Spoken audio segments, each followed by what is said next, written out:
सात संगत जी, प्यार से कहना धन निरंकार जी। ये इंसान अपने अंदर के जो मानवीय गुण हैं उन गुणों को हमेशा एक बढ़ाता चला जाए। और अगर इस मनुष्य चोले में आया है, मनुष्य का शरीर लिया है, तो कैसे वो शरीर का एक हमेशा सदुपयोग ही हो। वो मानवीय गुण अगर नहीं है तो होए कैसे। एक इंसान में सिर्फ प्रेम, प्यार, निम्रता, करुणा, दया इत्यादि जो भी अच्छाइयाँ होनी चाहिए, अगर हम मनुष्य बन के आए हैं तो क्या हम में है वो अच्छाइयाँ कि नहीं, इसका हम खुद ही वो सोचें। और किस तरह अपने जीवन में वो लानी है अपने अंदर, वो सत्संग रूप का जो सहारा रहता है, सेवा का, सुमिरन का। और सबसे पहले तो ये बात कि कैसे हम अपना असली जो हमारा एक आइडेंटिटी है, हम असली में क्या हैं, हम कहाँ से आए हैं, कहाँ को मृत्यु के बाद जाना है और अब जीते जी कैसा जीवन बिताना है। जब ये सही सलीका पता हो, ये तो युगों युगों से संतों ने बताया है कि ये बस ब्रह्म ज्ञान ही है कि जब ऐसा ये अनमोल रतन झोली में पड़ जाता है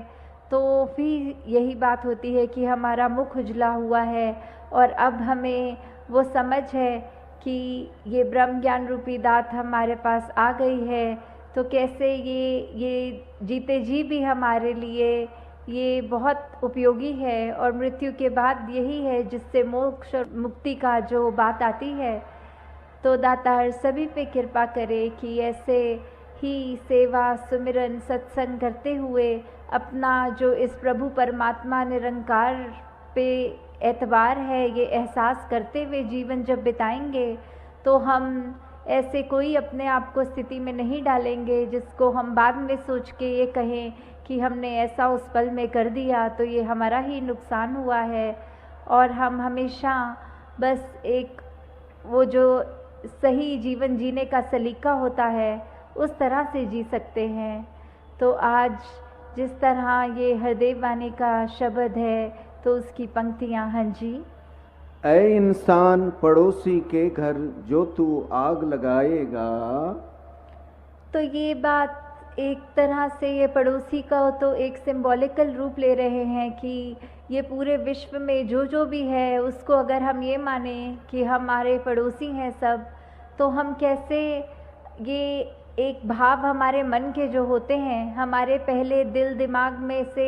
ये उत्पन्न होता है कि हमने दूसरे के साथ कैसा व्यवहार करना है, प्यार से रहना है या कुछ उसका नुकसान करना है। ये अच्छाई भी हम अपने अंदर से ही दूसरे के प्रति सोच के द्वारा, अपने व्यवहार के द्वारा, अपने कर्मों के द्वारा जहाँ निकालते हैं, वहीं हम ये भी सोच सकते हैं कि अगर हमारा एक अपना ही शरीर लें तो हमारी जो दिल है उसका पड़ोसी तो हमारा दिमाग ही हुआ। तो कैसे हमारा ये जो दिमाग है इसमें हम ये बुरे ख्याल आने से पहले वो ख्यालों को आते ही अपने अंदर से कैसे समाप्त कर पाएंगे। वो जब हम प्रभु परमात्मा का सहारा लेंगे, इस निरंकार, इस अविनाशी जिसका कोई अंत नहीं है, ये हर जगह है, ये पत्ते पत्ते में है, कण कण में है, इसको कोई काट नहीं सकता। जो ऐसा ये परमात्मा है जो स्थिर है,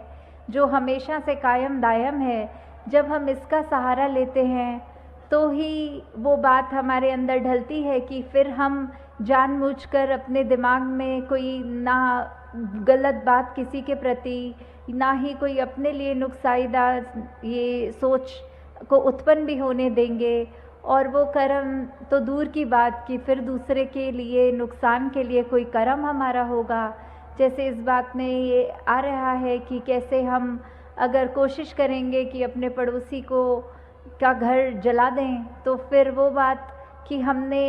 पहले वो सोच अपने अंदर आई। अगर कोई जलता हुआ कोयला है कि हमारा दिल कर रहा है हम उसको अपने हाथ से उठा के किसी दूसरे की तरफ मारें ताकि वो जल जाए, तो जैसे ही हम उस गर्म कोयले को पकड़ेंगे तो पहला नुकसान हमारे हाथ का, उसने ही जलना है, दूसरे के ऊपर तो वो कोयला बाद में गिरेगा। तो वही बात हम अपने मन में जितना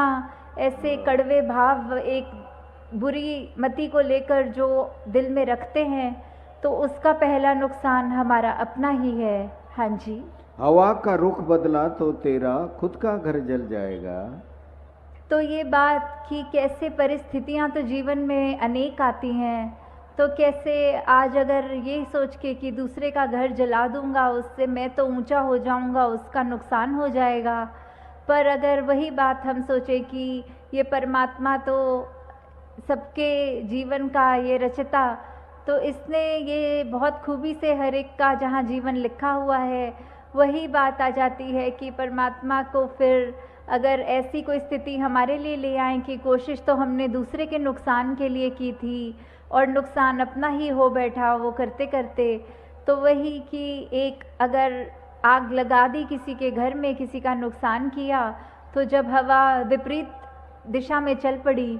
तो वो लपटें आग की मेरे अपने घर में आ गई और मेरा अपना वो घर जल गया। और यही बात एक शायर ने भी बहुत खूबसूरती से की है, अरे ओ जलाने वाले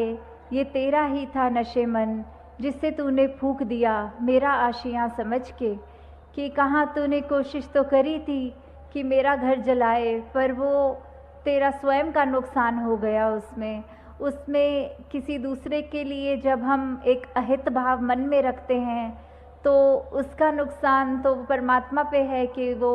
किस तरह उसको बचाएगा, पर हमारा नुकसान फिर होने से कोई नहीं रोक सकता। हाँ जी। अगर पड़ोसी दुख पीड़ा से रोएगा कुरलाएगा,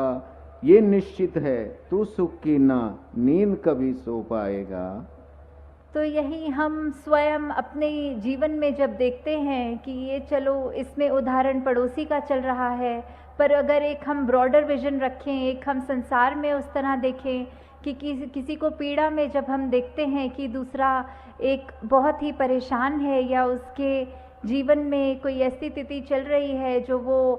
रो रहा है और उसको उस समय वो हमारी तरफ से एक मरहम का काम होना चाहिए, पर हम भी उसको वो चोट पहुंचाते ही जा रहे हैं, तो फिर उससे हमारे ऊपर क्या असर पड़ेगा। हम उस समय क्या रात को खुद अच्छी तरह सो पाएंगे कि हमने दूसरे का नुकसान किया तो इसमें हमें बहुत आनंद आ गया, हम तो अब बहुत चैन में हैं? नहीं, ऐसा नहीं हमको भाव मन में आएंगे। हमें तो यही होता है कि जिस तरह भी हो सके हम दूसरे को किसी तरह का भी एक कंफर्ट दें उसके जीवन में। हमारे लिए वजह से कोई अगर थोड़ा सा भी सुधार आ जाए तो उससे हमें बिल्कुल परहेज़ नहीं करना, हमें कोशिश करके हर पल अपना ऐसे दे देना है। तो एक बचपन में कहानी जो पढ़ी थी इसी उदाहरण पे है कि एक बच्चा था और एक उसका मित्र था। तो उस बच्चे ने, उसके पास बहुत सारी टॉफ़ी थी, वो खाने की मिठाई थी, और दूसरा जो उसका मित्र था उसके पास बहुत अलग तरह के छोटे छोटे पत्थर थे जो कंचों जैसे होते हैं। तो उन दोनों ने एक दिन ये कहा कि ऐसा करते हैं, तुम मेरे सारे वो कंचे रख लो, मैं तुम्हारी सारी मिठाइयाँ ले लूँगा, क्योंकि बहुत दिन से हम अपने अपने ये चीज़ों के साथ ही अपने पास ही हैं, तो इससे मेरा ये मिठाई तुम्हें भी टेस्ट आ जाएगा और तुम इतने मज़े से जो कंचे खेलते हो वो थोड़ा आनंद मैं भी ले लूँ। तो ये जब ऐसा करते हैं तो जिस दोस्त के पास वो मिठाई होती है वो अपनी सारी की सारी मिठाई उसको दे देता है, पर दूसरा मित्र, उसके मन में ये भाव आ जाता है कि मैं अपना सबसे सुंदर जो कंचा है वो छुपा लूँ जेब में और बाकी इसको दे दूँ। तो ऐसा ही वो करता है, और जब ये अपने अपने घर रात को दोनों मित्र चले जाते हैं तो बात वही आती है कि जिसने अपना सब कुछ दे दिया, पूरी मिठाई दे दी, वो मित्र तो बहुत ही चैन की नींद सो जाता है कि आज मुझे शुक्र है इस परमात्मा का कंचों से खेलने को मिल गया।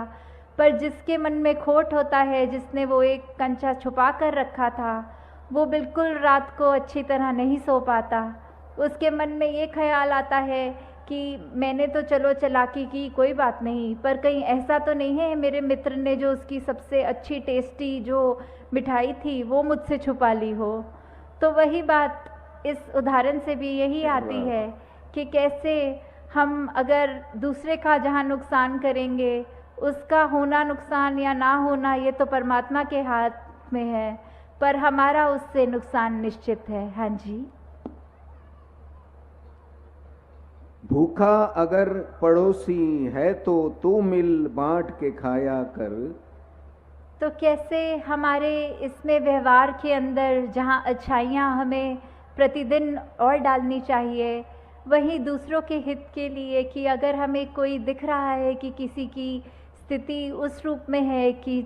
अगर किसी को किसी चीज़ की आवश्यकता है और वो चीज़ अगर हमारे जीवन में है, चाहे वो कोई वस्तु के रूप में हो या कभी कभी किसी को सिर्फ एक इमोशनली एक मन से सिर्फ एक चाहिए होती है, वो सांत्वना कह लें या जो भी, कि हम अपने मन के रूप में उसको एक तरह से एक राहत दे सकें। चाहे कोई भी रूप हो जीवन में, किसी के पास अगर कोई चीज़ नहीं और हमारे पास वो है, तो हम उसको अगर उसके साथ बांटेंगे, अगर हमारे को तो परमात्मा ने ऐसा दिया है कि हमारा ये भंडार भरे हुए हैं, क्योंकि परमात्मा जितना भी देता है हर एक को, वो उसके लिए बिल्कुल उतना ही आवश्यक होता है। ये इसी में ही भक्तों ने शुरू से ही अभी तक भी ये शुक्राना किया है कि दातार तूने जो दिया बहुत अच्छा दिया, जो जीवन मेरे लिए बनाया वो बहुत सुंदर बनाया। उसमें फिर अगर चाहे खुद की शरीर की पीड़ा, आर्थिक प्रॉब्लम्स, कुछ भी ऐसा हो,